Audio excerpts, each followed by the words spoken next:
Paham ya? Dados niki kudu bangga ditunggoni napa Quran, nggih ditunggoni napa Quran. Wa mu'jizatul Quran tusyahadu bil basirah fayakunu mayattabi'u li ajlihi aksar. Terus li annal ladzi yusyahadu bi ainir ra'si yang qaridu bingkiradi musyahidi. Sesuatu yang tampilan dahsyatnya itu disaksikan mata, maka itu bisa habis. Era tongkat Nabi Musa seperti itu habis enggak? Bisa mengeringkan laut merah, habis kan? Tapi era mukjizatnya Quran ila yaumil qiyamah. Ya contoh sosial, saya kembali lagi ke sosial. Kamu punya teman awet atau punya istri awet, itu konsepnya ya wal kadhiminal ghaidh, itu agak gampang tersinggung. Coba kalau kamu setiap tersinggung putus, setiap tersinggung habis, kamu tidak punya teman, tidak punya istri. Sampai kita awet seperti ini, kalau kecewa ya wal kadhiminal ghaidh, ngempet. Termasuk saya ini biasanya ngaji khusus baca gini ya kecewa. Tapi barokahnya diwarai Quran wal kadhiminal ghaidh, ngempet Gus, ngempet. Terus kecewa sama teman, kenapa tidak putus? Karena wal afina aninna, sudah kalau kecewa maafkan. Coba kalau kita kecewa presiden demo, kecewa menteri demo, kecewa orang tua minggat, ya kalau dicari, kalau tidak kan malu. Saya itu punya teman tak tanya, kecewa besar sama bapak, kenapa tidak minggat? Malu. Kenapa malu? Takut gak dicari. Itu orang tuh paling malu itu kalau keluar dari rumah nggak di. Saya punya teman lagi, saya ini takut mati. Kenapa? Takut istri saya tidak nangis. Itu kematian terburuk itu kalau mati, tahu istrinya ada nangis. Oh, itu malu betul itu. Makanya jangan mati. Pokoknya pastikan orang sekeliling ada nangis itu baru berani mati. Kalau tidak jangan. Ya jadi mukjizatnya Nabi itu luar biasa. Nah ini terus saya teruskan ya. Makanya mukjizat terbesarnya Nabi adalah Al-Quran. Karena Al-Quran itu cerita tentang hukum-hukum akal, cerita tentang logika-logika peradaban. Misalnya logika peradaban, contoh paling gampang. Di Quran itu ada sekian ayat yang Allah cerita peradaban. Misalnya wa ahsinu innallaha yuhibbul muhsinin. Itu dikutip terus kemudian disimpulkan dalam peradaban. Kata Sayyidina Ali karramallahu wajhah, ngendikannya gampang. Ahsin man syi'ta takun amira. Kamu berbuat baik saja sama seseorang, maka otomatis kamu akan jadi pemimpinnya. Ada orang nggak tamat SD, nggak tamat papa, gobloknya minta ampun.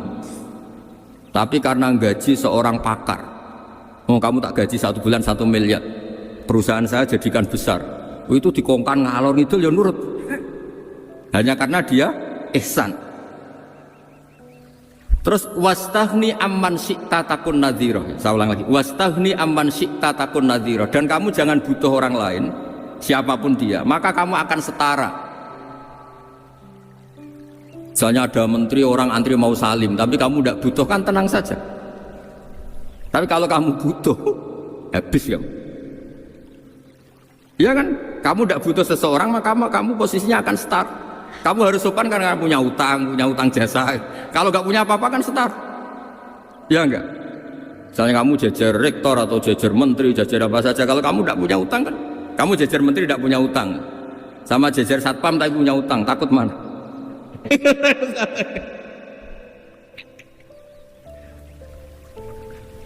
Kalau butuh itu mesti kalah kan? Ada pejabat misalnya nggak begitu cantik sama perempuan cantik yang kamu butuh ingin dicintai, takut mak. Padahal nggak jelas orang ini pangkatnya apa. Jadi dalam hukum sosial itu kata Sayyidina Ali wastaghni amman syi'ta takun nadhira. Kamu jangan butuh seseorang maka kamu akan setara. Terus yang terakhir wahtas ila man syi'ta takun asira. Asira pakai sin. Dan silahkan butuh seseorang maka kamu akan jadi budak dia. Ya coba misalnya Anda seorang profesor, seorang alim, seorang kiai-top, misalnya mencintai janda di ujung kampung sana, jalan kaki 2 kilo, padahal itu gak tamat SD, tapi gara-gara seneng, kacau kan, logika kepangkatan hilang semua kan. Jadi itu hukum peradaban, itu mewakili isi-isi sosial yang diterangkan Quran. Ya, jadi paketnya 3 tadi ya. Ahsin man syi'ta takun amira. Kamu berbuat baik sama seseorang maka kamu bisa memimpin. Wastaghni amman syi'ta takun nadhira. Kamu jangan butuh seseorang maka kamu akan setara. Kamu ketemu orang terkaya di dunia, Yo ketemu orang terkaya di dunia, kamu jejer, kamu tidak butuh dia. Tenang kan bisa setara kan? Tapi kalau butuh harus sopan, ngajukan proposal, harus berakhlak karimah. Makanya sekarang Anda kok berakhlak kenapa? Ternyata mau nyalek. Biasanya Anda berakhlak kok berakhlak. Ada apa ini? Makanya guyonan di Rembang tuh Beb Husain itu. Kalau ada orang udah tidak sopan sama temannya, temannya curiga, kok tumben sopan, mau utang ya? Dan zaman akhir itu kacau.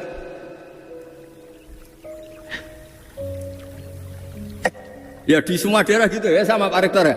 Kalau ada teman biasanya nggak sopan kok sopan, itu temannya curiga.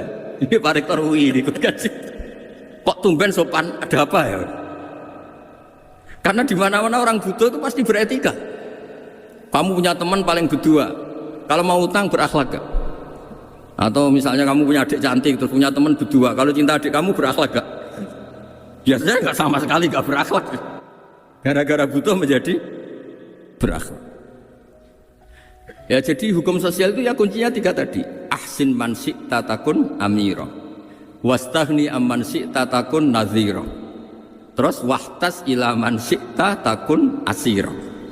Kalau kamu butuh seseorang pasti kamu dibikin hina. Asir itu tawanan. Nah, Quran itu bicara sosial itu lengkap. Dan itu yang nunggui kita. Kita punya tetangga yang kurang baik, ya seneng. Punya tetangga baik, ya seneng. Kata Imam Syafi'i, saya berkali-kali cerita, kok seneng semua Imam Syafi'i? Ya bagus lah, kalau yang seneng saya enak lah, dijak jagongan, dijak ngopi enak. Yang nggak seneng saya, gak ngarah utang. Uang itu nak, kamu punya tetangga gak seneng kamu, aman kan? Aman. Gak akan pinjem uang kan, pinjem mobil. Wong gak seneng kok. Makanya Imam Syafi'i itu kalau ngedikan warsa diceritain orang, ya Aba Abdillah bagian, ya Aba Abdillah orang itu gak seneng kau, bagus lah. Loh kenapa bagus? Waman asa'a ilaika faqad atlaqaka. Orang yang gak seneng kamu maka membebaskan kamu. Gak akan pinjam uang, pinjam mobil, gak akan ganggu waktu kamu, kan gak seneng. Justru yang seneng-senengi masalah pinjam terus. Imam Syafi'i itu orang yang anggap dunia itu selesai.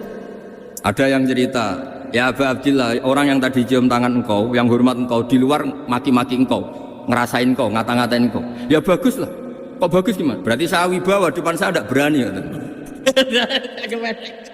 Berarti saya wibawa, di depan saya tidak berani. Berarti itu makomnya sudah kulillah sumadarhum fi khawdihim yal'abun. Sudah dunia itu selesai, sudah agak penting semua.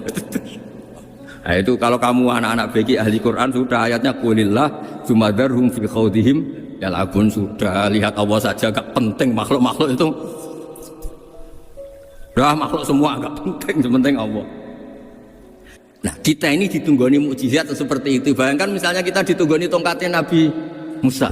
Saya ngajar di sini terus ini tongkat. Terus nanti yang tanya, Gus itu kayu apa Gus? Nanti yang kolektor tanya itu harganya berapa Gus? Ruwet apa? Ternyata yang ahli suudon itu asli gak Gus? Wah. Yang ahli suudon kan mesti tanyanya gitu, itu asli enggak Gus? Repot pokoknya.